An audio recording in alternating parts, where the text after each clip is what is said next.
3D printed xadrez game. Let's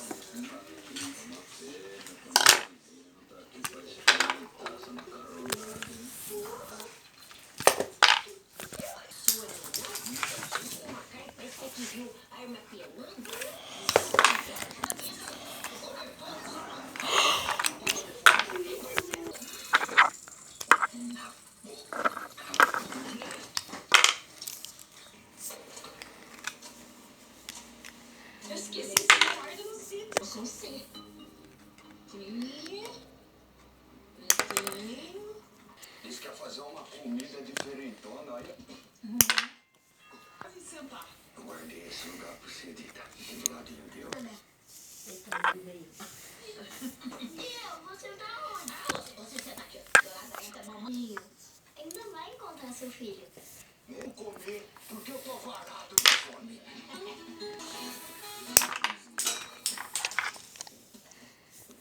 Ah, porque senão eu vou explodir. Está certo. Tudo que eu disser fica pelos olhos corretos. Nós e Deus. Ótimo. O que eu vou confessar? Padre. Você não precisa me melhor.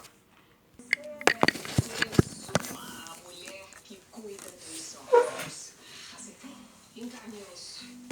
A sua é do fiscal do governo.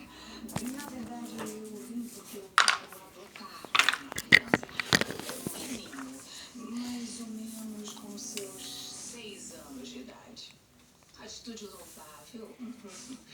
E como é o nome da senhorita? Ainda mais se tratando de negócios. Eles são muito especiais. Mas me diga antes, como soube de mim e da Casa dos Anjos? De lembrar. Infelizmente não pago o que for preciso. Foi Ernesto, meu prista, porque Ernesto é apaixonado.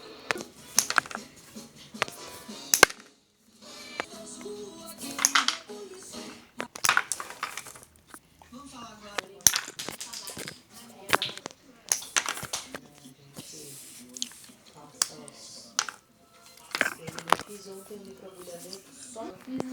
black pieces and white pieces. Bye. Coins? Yes.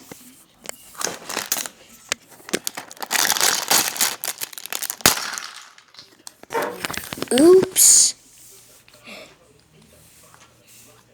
One black,